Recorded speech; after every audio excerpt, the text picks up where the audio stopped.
At Sierra, discover great deals on top brand workout gear, like high-quality bikes, which might lead to another discovery. Getting back on the saddle isn't always comfortable. Good news is Sierra has massage guns. And chafe wipes, too. Discover top brands at unexpectedly low prices. Sierra, let's get moving. Some people just know they could save hundreds on car insurance by checking Allstate first. Like, to check the Jumbotron first, before attempting to eat a stack of Supreme nachos in one bite. Now you're just a meme that everyone shares on game day. Checking first is smart, so check Allstate first for a quote that could save you hundreds. You're in good hands with Allstate. Savings vary, subject to terms, conditions, and availability. Allstate Fire and Casualty Insurance Company and Affiliates, Northbrook, Illinois. The Portland Trailblazers are struggling once again. Scoot Henderson is shining. Anthony Simons is struggling. And I guess Deni Avdija is kind of playing pretty well. So we're going to talk about him just for Craig. And we're also going to dive into the Blazers playing chances, which are flickering at best. Welcome to the Blazer Focus Podcast. I am Aaron Fentress of the Oregonian and Oregon Live. And I'm joined by Craig Birnbach. Craig, my man, your Knicks came to town. You didn't show up like the coward that you are. And Mikal Bridges sinks a three at the buzzer in overtime to give New York you need to stop. A 114-113 win that was devastating for the Blazers. One, they were playing so well against a really good team. Again, missing their best player, just like Cleveland was missing Donovan Mitchell. But still, and it went overtime, just like that game. But if the Blazers win that game, Craig, they're 4 games back in the play-in. And now they stayed at 5 because Dallas and also Phoenix lost, but San Antonio beat Dallas, which means San Antonio moved ahead of the Blazers, who are now 13th. Anyway, let's just dive right into the first topic because I know you're just dying to just talk a little mess about your Knicks and talk about how they ruined the Blazers and ruined my fantasies. Are the Blazers done? Is it time to focus on the lottery and forget this pipe dream of making the play-in? I told you they were done last time. So now they're done. Like, I never believed. Let's go back. Play the tape. Craig said it was over. And now it's double over. And let me just say this. For me, last night was perfect because I think it's better for the Blazers to lose. And obviously, it's better for the Knicks to win, unless you really think that you'd rather play Cleveland in round 2, which I don't know why people would think that. But, really great game. Upside on players that we'll get to for the Blazers. And the Knicks win in, just the most exciting way you can win a basketball game. After the Knicks tried to give the game to the Blazers multiple times. Like, the Knicks won that game like 3 times. And then just, why would you give up an end one, at that point? And also, Josh Hart, you can't move on the baseline. Like, the game was over multiple times. And how many kick balls that might have not have been kick balls were called? I'm just saying. And I will say, great game. Very exciting. More lead changes than any game in the NBA this year. Was it a season record? Yep. Season high? Yep. 42? 42. And the one bad part was the Blazers didn't play the correct lineup for the last shot and or guard it well. So that was disappointing. But obviously I wanted the Knicks. Give me your lineup take. It came up a little bit, and Chauncey said Clean can't be in. I mean, there's just no point in having him in there. He admitted it. He said he thought there'd be a rebound, but there's 3.7 seconds left. That's just not that doesn't make sense. And obviously Kumani, he had fouled out, so that changes things up. But he got a clean look. You shouldn't let him get it. It was too easy. The inbounds was too easy. Perfect there. I mean, great shot, but it was a catch and shoot, base. You know what I mean? Like, he just ran across, did what, it was too easy. But he made a tough shot. And, Chauncey's the one who said, I had him clinging in, but what do you need a 7'1" guy in there for the rebound for? You don't. If that happens, if you're worried about the ricochet and there being any time on the clock, sure, there could be a tip-in maybe with 3.7 left, but the odds of there being a second shot are very little. I mean, the ball went in, the buzzer went off, so we know there wasn't going to be the opportunity for any second shot was going to be nothing. So that's just weird for me. I mean, because that's the kind of stuff you're supposed to know, like what our lineup is, and there shouldn't be any second guessing. You do less than 5 on the clock on defense. How many times? Many. But I will say this: that was we're going to talk about Scoots. I'm just going to go there because. But do you want to talk about how there's the dream still alive? No, we'll talk about Scoot later. Let's talk about the team and where they are. Talk about your dream still being alive. So you think they're done? Yeah, I thought they were done last time. I don't understand. Like you're like what? Like you're asking me like, so you think they're done again? Like so, Craig. Before they lost 5 in a row, you thought they were done. Now, last time we talked and they were in better shape, you thought they were done, and now they're in worse shape. Do you still think they're done? Yes, I think they're done. You got to win games. There's not enough time, man. There's not enough time. Can't lose? Are you saying that you can't lose 5 in a row in the middle of a play-in chase in mid-March? Is that what you're telling me? I mean, look, I'm with you. I've been with you. When they got to 2.5, I kind of thought, they got shot to catch Sacramento, right? But then we saw Minnesota, Denver, LA coming up, right? And they lost those 4. Then they go on the road. They beat a bunch of bad teams, but you knew what was coming, dude, right? You knew Cleveland. I'm looking at this right now. Cleveland got Philly, right? Cleveland, Boston, OKC, Detroit, Golden State, the Knicks. You looked at those 6 games out of 7 with the Philly in there, and it was very easy to say that, yeah, they'll be lucky to win 1, maybe 2, but they're probably going to lose all of them. And they did, and that kills you. Because now, had they played a softer schedule or pulled off a few of those wins, they'd be right in it. But they can't beat winning teams. They haven't beaten one since Sacramento on February 6th. And losing Ayton has killed them. And then Deni in and out of the lineup has not helped them. But I'm going to say this, though. You got Toronto and Washington. You're chasing Dallas. And then, the Suns, I guess, too. But Suns haven't even caught Dallas yet. Dallas is in free fall. Right. So the good thing is that you're still only 5 back even after losing 6 or 7. But you got 15 left. I know, but here's all I'm saying. If you beat Toronto and Washington coming up, right? You should win those 2 at home. If you don't win both of those 2, I'll be with you and say, okay, now. And again, I'm not saying they're going to do it. I'm just saying it's not over. They win those 2. Dallas has at Houston, which is an L. Then they host Philly, which is a toss-up, their next 2 games. So if they lose both of them, and then they got at Indiana, they got Detroit. So they got some tough. They got at Knicks coming up, at Orlando, at Chicago later, Atlanta. They got 2 Clippers. They got the Lakers. So they got some tough games too. But just in those right there, they could be down to 3, right? But then the problem is, if you're Portland, you still, like we talked about, have to beat winning teams because after Toronto and Washington, you have at home Memphis, Denver, Boston, Cleveland. Right. And then at Sacramento, at New York. Right, at New York, at Atlanta. Then you got at Toronto, which you should win. Then you got at the Bulls who are playing well. They got hopes. Right. It's not pretty. But I'm just saying that. And you got to go 10-5 minimum. And with every break in the world. Dallas goes what? Right. That's minimum. 4-11, I think. So you have to make up 5 games of 15. That 4-11 is possible for Dallas. I'd be surprised if they don't go 4-11. They're not good. They're bad. Right, do you think you're going to go 10-5? The question is Portland. Right. I don't. But I'm saying they're not out of it. And they've also, lost some really.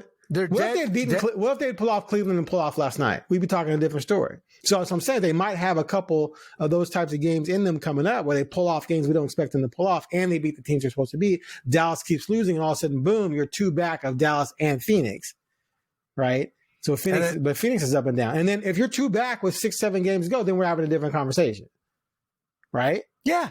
But they didn't. So I know, but my point is, I'm not saying they're going to do it. I'm just saying they're not out of it. There's still hope. Okay, for those of you out there who just want to hold on to hope, see, Mike Richmond was talking. He looked at me crazy when I said they're still in it. I said, look, I'm not saying they're not going to. I'm not saying they're going to do it. I'm just saying I need them to still be in it. To push me through to the finish line. That's of the fine. season. Like, I'll give it to you. Right. You are correct. It's been they a are long not 4 eliminated, years, bro. It's not even about the season. It's been a long. We can trace my misery all the way back to Dame's core muscle surgery and then CJ's collapse of lungs. That's it. Right. Yeah. Ever since then, it's been just my God. Although Dame came back to 1 year and there's a couple months where it was fun, right? So, but anyway, you get. But I will say, so you're then this will say, you are right, Aaron. They are not eliminated. They're mathematically alive. They are not eliminated. So, but I can't put water on your hope dream and feel good about it. So what I'm going to say is the water I'm pouring on your hope dream is actually water on a small plant that has a chance to grow into a playing game. Win the next 2 games. Win the next 2 games. Hope Dallas, they're going to lose to Houston. Hope they lose to Philly. Now you're 3 back from Dallas. Okay? I think Philly wants to lose now. Well, yeah. So hopefully you're 3 back. That's the goal right now. You're 3 back from Dallas going into that gauntlet. If you do that, you're still at least in it. Are you going to win enough of those tough games? Probably not. But at least you're still within striking distance. But, keep the dream alive. Let's shift this though, because the argument could be made and could have been made the entire season that, of course, the better plan is to lose and get more ping pong balls. So their 5-game losing streak, has put them 9th now in lottery odds, whereas they were 11-12, I think, a minute ago, or a week or so ago. And they're only a game ahead of 8th Chicago, which is going to be in the play-in in the East. So their players are playing to win. They are just like Blazers players are. They're playing to win in Chicago. So you could easily fall behind them. You're not, I don't think, going to fall behind Toronto, which is 7th. So 8th is the best you can do. What's the difference in odds? You just looked at it, right? So what is the difference? For the top spot, it's a difference between of 1.5%, 4.5 at 9, 6 at 8. For 2, it's 4.8%. In 9, 6.3. At 8, 9 for 3 is 5.2. So it's 1.5% for each one. Okay. So I mean, it's something, but it's not.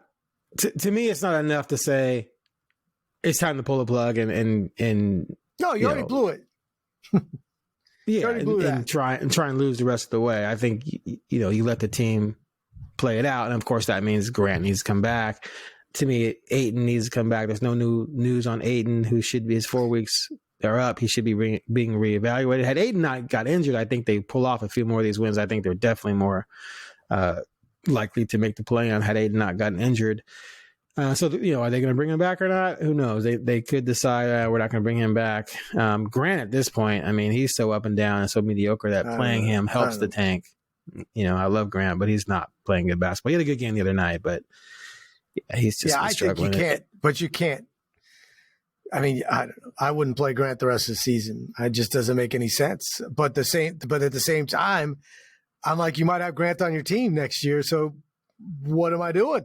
That's the whole problem with this formula, is that unless you dump, you just somehow dump that salary and get beat up on it. He's on the team. It's a disaster for everyone, including him, that he's had such a bad season. His worst season since he became a viable, rotational player in the NBA and starter. And so his trade value is at an all-time low, and he's got 3 years, $105 million left on his contract. And he just turned 31. Right, exactly. So he's 31, not 26, 27. So yeah, it's bad all around. I can't. there's so many different things you can do in the NBA, right? So the only really good thing about still having that contract could be, let's say, we've talked about this before, a star becomes available and you got to match salaries, right? And throw picks in there. Well, Grant helps you match salaries. Grant and either Grant alone or Grant and someone else. Now, someone has to be willing to take down on that contract, a rebuilding team. If you're rebuilding, you got to hit a salary floor anyway, right? So why not have that guy on your books for a few years who's going to, help you lose and help you meet the salary floor? But you're doing that if you're another team because the Blazers are going to give you a bunch of picks. And so the Blazers are going to... Who fits that? Dude, you never know. You never. That's the thing about the NBA. Look what happened at the trade deadline. Dude, look at that. Look what happened. It was crazy the amount of players flying around. Look at the Knicks have gone out and gotten OG, Bridges, and Towns. Right, but they gave up. The Towns trade was all-star for all-star. I know, but Minnesota Bridges they didn't even have to send a contract back. They just sent a bunch of picks.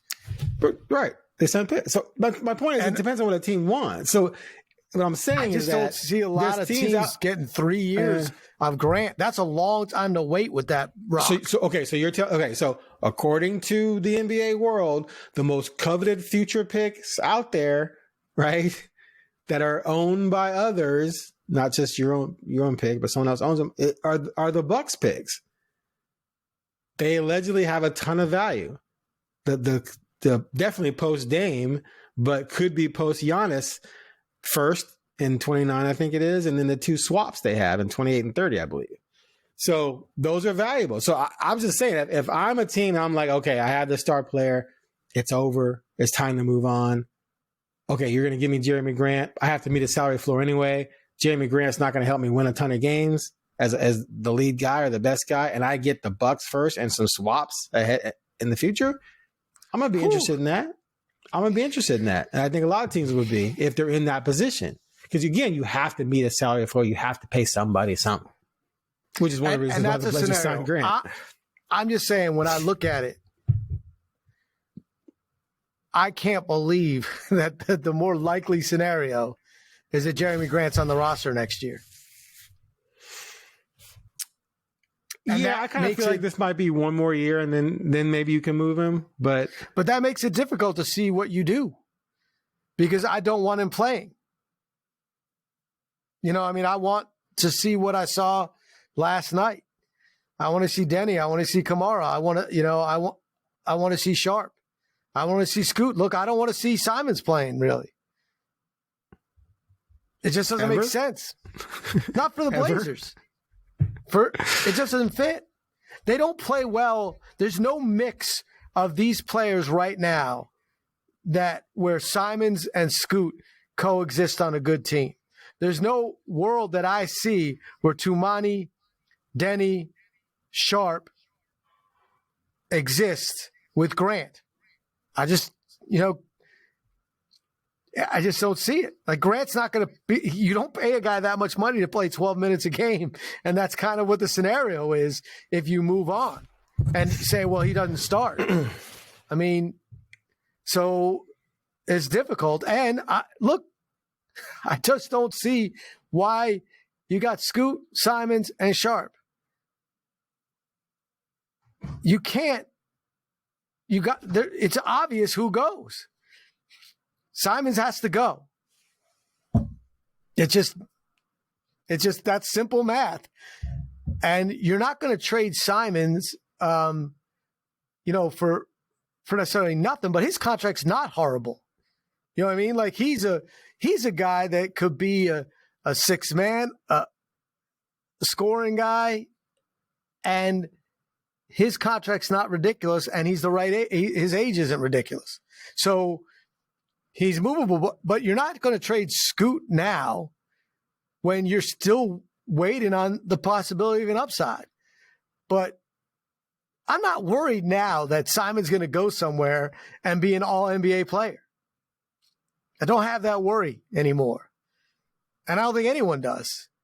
2-3 years ago, there was like, oh, he could be an all-star. There's a potential. He got the ability to score so, many ways that he could be an all-star. I know, not anymore. Like, it's okay to move on and roll the dice with Scoot because you picked him third overall and you can't play two point guards. And we know that. And when Scoot's in the game with Simons, it doesn't work. I mean, Scoot's shown to be a pretty good spot-up shooter, so it hasn't been horrific at times, but that doesn't make him a difference maker. So that's the frustrating part when you watch a game like that last night when Simons sat for a long time. He still played 31 minutes, but he sat for a long time when the comeback happened and when Scoot was killing it.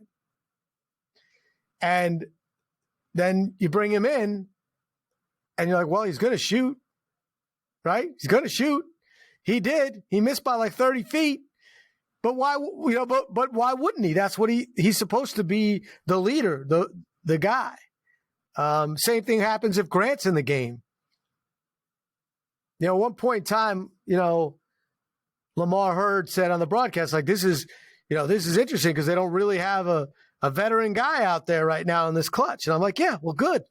Because those veteran guys are not the future of this team if they're going to be good. So that's the frustrating part, is that's what I want to see. And it's not always going to be pretty. And not everything works. Like Sharp was non-existent in the fourth quarter when Scoot was stepping up. But that's okay because Scoot went crazy. So Sharp had a lot of offensive rebounds, though. I'll give him credit for that. He kept a lot of possessions alive. It was crazy. True. Okay, let me go back to Ant. Okay, so Ant definitely started off poorly and has been up and down, but going into last night, over the previous 12 games, he was averaging 24 a night, dude. He was on fire. It was 30 every night. Okay, so let's not act like Ant's not still showing signs of Ant. The problem for me is that Ant's just being asked to be something I don't think he is. I think he needs to be a score first mentality, distribute second. Yes. He's trying to distribute first and he's not really distributing. And then that hurts his offense. But when he's aggressive offensively, that's when he shines. So there's a weird balance there where Scoot comes in and Scoot's looking to distribute first, et cetera, et cetera. I don't believe they can start together, but I still think a world exists where the right combination in your backcourt of three people playing, that could include Sharp, is workable, but it means Ant or Scoot has to come off the bench, which Ant's not going to want to do. And at some point, Scoot's not going to want to do. And if Scoot keeps playing the way he's playing, then at some point you can make the argument that it's not fair to him. But that being said, Scoot is extremely up and down. It's not like Scoot, Scoot had here's something crazy. The Blazers are 0-5 when Scoot scores 30 points. I'm not blaming him at all for that. But, he's extremely streaky, extremely up and down. He's not, I don't believe, a winning starting point guard yet, but he's definitely gotten a ton better, and that's great to see. But, Ant has 1 year left on his deal. I agree with you that they have to move him because the problem is if you keep him, you're paying him 30 plus. Well, you're giving him, huh? And you'd get nothing in return for him because he just walk away after his contract's up if you don't trade him. Yeah. Right. So do you want to give him 5 years, $175 million? No. I mean, to me, it doesn't. None of this is disrespect to Simons. It just this is what you did. This is what you did. You had 2 lottery picks while you had already many guards, and you picked guards, including your best players were guards. So you had Dame and you had Simons, and you picked Sharp, and at one point you had CJ. But you picked Sharp, and then you picked Scoot. You did this. So you can't play 3 guards in a starting lineup. You just can't, especially when they don't mesh. Look, I don't even know if Scoot and Sharp mesh yet. But you got to, that's what you invested in, and that's what you got to go with. And you can't let Simons walk and get no value because he's not going to take you. You did all this to quote unquote go all in and win a title rather than continue to just make the playoffs every year for a decade because that wasn't good enough, right? That was the decision you made. I'm not making this up. Like, it's not me. I'm like, now fans, it's like how quickly people forget. They're like, I just want to be competitive. Well, they threw that out. They were plenty competitive. And as you mentioned last time, if you didn't trade Dame and you just got these parts, you might be competing for, top 3 seed in the West, like who knows? But you said, nope, we don't have it with Dame. We're going to start over with this, get young stars so that we can get to a place where we can win a championship and not just be playing for a top 5 seed every year and hope. Well, that means Simon's got to go because you drafted the point guard that either he takes you there or you have to draft another one. Like, because Simons is not like he's not an all-NBA player like Worry anymore. You're not trading away Dame. So clear the runway and go. Because I believe now more than I'm where you were last year. This team, if Grant's healthy, Simons is healthy, Ayton is healthy, and you play them decent starter minutes, and you mix in Sharp, Kamani, Klingon even, and Deni, you're going to be close to mediocre. You know what I mean? You're going to make the play-in for sure, and you might get 8 or 9, but you're not going to be close to being a contender. So if Scoot can take a huge jump and Sharp can take a huge jump, and I don't know if they're gonna, but that's it. That's those are your cards. You're playing poker, and you got the 10, the jack, the king, and the ace. And you got to go play and hope to get the queen. Like, you need one of these guys to be that guaranteed winning card, which is Scoot or Sharp become an all-star caliber player, right? I mean, that's it. Or get lucky with whoever you draft this year. All right. Let's shift to your boy. Go ahead. I'll give you the floor. I'll give you the floor. He is the catalyst on this team to be, in general, when they are rolling or playing well, it's because he's the best player on the floor for them. And I know you're going to go through what he averages and all that, blah, blah, blah. I'm looking right now. But when they're playing great, he's throwing 30 at you. He's getting 12 rebounds. He's getting 8 assists. He's playing good D. He's getting, he's doing the old wrestling thing in front of your face. What is that? You can't see me. John Cena, you can't see me. John Cena. Not Cena, right? Cena, like, we both know nothing about wrestling. That's what we just proved. Cena. I'm just saying, like, that is, it's happy time when he's rolling. I mean, he hit that huge 3, should have been a 4-point play. He had the game winner for 3 points, for a whole time out there. He had the game winning N1, which is, just brilliant.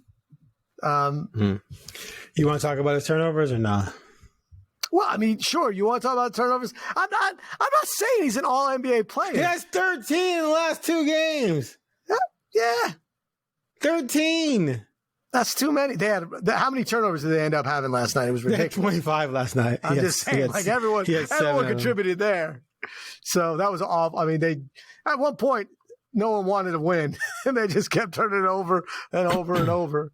But look, Tumani is the talk of the town and the talk of the NBA when it comes to the Blazers, just because of his defensive prowess, and it's impressive and it's great, and I'm not downplaying that. But I'm like, if you walk out, the best thing after Tumani, in my opinion, is Deni is a legit starter.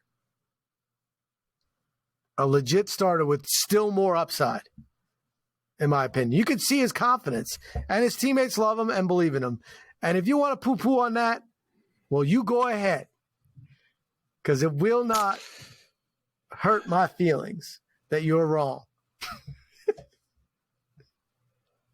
Okay, you done? Are you done? What? Yeah, I'm done. I'm done. But I'm just saying. And let's just tell the people, like, Aaron, every time I send him something, like, he writes back something negative about Deni. No, it's not negative. It's just to put you in check. That's all right. But let's talk about Scoot's fourth quarter. Wait. No, I think that's Deni. Oh, no, I got some. Okay, go. You're going to say something nice? Okay, go ahead. No, listen, Deni's money. There's no denying that. He just needs to become more consistent. And he needs to cut back on the turnovers, clearly. We all do. We all do. Right. Yeah. I mean, I think he's going – if you're one of your starting fours, you're in good shape. I don't buy he's going to become an all-star or anything like that. But I do think that it was a good get. And he brings a type of attitude and aggressive play that this team needs. It needs some toot. It's needed some toot since Dame left. Even they needed more toot with Dame. So yeah, we just got to see. I just got to see more consistency. 30. He scored 30. Then he scored 9. Then he scored 12. But he did get hurt in that game. Then it comes back 34, 27. But you go back 5, 18, 15. The turnovers are crazy. Just had another stretch here. We scored 24. Then 6, 9, 8, 16, 14. But if he can become more consistent and get to the point where he's 19, 7, and 5 and with fewer turnovers and playing good defense, then I think he can have an impact on winning. But playing around a good star. But yeah, I like him. I'm not trying to really rant. I was saying, like, when people say he's the best player on the team, that worries me, because if he's your best player, you have a ceiling. That's very, very low. That's all. He has been the best player on the floor for them a lot, especially in the second half. And that's and look, when the team is better, I think he doesn't even have to average 19. I think he can average 15, get you 10 rebounds and 6 assists, and that's huge. Because gotta tell you, that's better than Jeremy Grant's overall numbers most of his career. Because we know he doesn't rebound. Yeah. And we know defensively he's a monster. And the two, you talk about the attitude, he's got that too. So I don't think he has to. I mean, is there potential? I mean, my whole thing, you're going to score 100 points in the NBA. Somebody's going to get 20, no matter how bad you are. And on bad teams, players can average more points because they're one of the better players on a bad team. So, and it's why we scoff somewhat when Scoot's career high is 39 in a game they lost by like 16 points. Like, that doesn't mean the same to me as what the 30 last night meant, especially that fourth quarter. When they were competing and guarding and caring that he scored. I just think that in the beginning of the year, we were wondering if Deni was going to could he be a consistent, contributor on a winning team? Could he be a starter? And now I think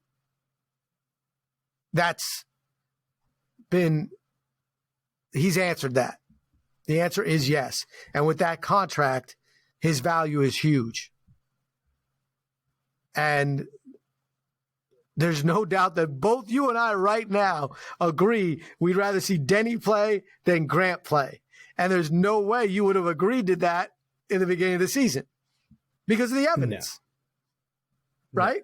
So that to me says something. I always wanted Deni to play, but that's, because I'm a fanboy there, So, but I mean, so that's something. That is something. Like, you came in and said, "Oh no, Grant's could be better." There's no doubt. Like, look at the track records. He scored those points on a bad team. He's not a consistent shooter. We don't know, and obviously, why is Washington giving up on a lottery pick? For 2 first-round picks if they thought he was so great. That's the evidence. And now you're like, oh, I would not want to see Grant play. compared to Deni. But that's more because Grant has fallen off. True. I'm just saying, though, but that is something. Deni's shooting numbers are below last year's. So his shooting has fallen off. Yeah, he shot like ridiculous compared to the year before. He shot like almost 40%. Right? His assists are down, his rebounds are down, but he's only playing one fewer minute. So his numbers really are actually the same or down in most cases. But they won some games. Like in last year, his team didn't. Last year, his team was terrible. You were just talking about the comparison. The big thing for me is that Grant's just been bad. Well, not and the eye test. Okay. I don't think Deni's better this year than Grant has been when Grant is on. That's all I'm saying. Okay. But moving forward, given their age difference and contract, I think Deni and Tumani are the starters, which is why you got to get Grant off your roster next season, which I don't know if they're going to be able to do. Anyway, whatever. As far as Scoot was great. 10 points through 3 quarters. Fourth quarter had 18. They were going to him. He played 12 minutes in the fourth quarter. Ant didn't even play 6 because he was struggling, which was clear that Chauncey wanted to go with Scoot running the team. He got to the basket. He made shots. He had a key step back 3. He hit free throws. Wow, he was great in that fourth. Overtime, he only had 2 points in overtime. The team shot 3 of 14. They didn't play very well in that overtime. Still had a chance to win it.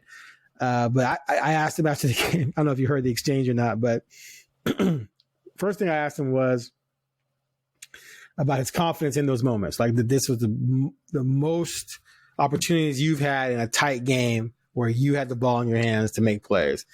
And he said he felt super confident, no nerves, no questioning his abilities or anything, which, I didn't think he was going to say, oh, yeah, man, I was scared. But I just wanted to hear him just say, how confident he was.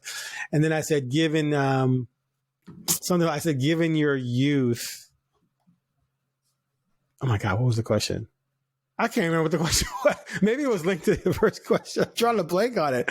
But anyway, he said, I don't know about youth. I'm 21. I'm a grown man. And then he laughed. He goes, I'm just messing with you. I'm like, you just turned 21. But yeah, it was funny because when people turn 21, they're like, oh yeah, I'm 21 now. And they look at themselves when they were 20, 19, 18, 17. They're like, I'm a grown man. But people my age and your age, we look at 21, we're like, he's a kid because he is a kid. And when he's 28 and looks back at 21, he'll be like, oh yeah, I was a kid. But anyway, it was a good moment for him, a good development moment because he was being asked to do a lot of things and being asked to do a lot of things against a really good defensive team coached by a defensive, guru who used to coach my Bulls. And they could not keep in front of him. He was getting by people, getting to the rim, getting to the lane. He had that spin move where he had several Knicks like spinning like a top. I'm going back on the bench. I'm dizzy. It was pretty interesting to see him in that position. Now we've seen him in that position before, but most of his career has been played when games didn't matter, like all last year. He had 30 points 3 times last year, but they were January, February, and April. Well, they were meaningless 30-point games, and they were all losses.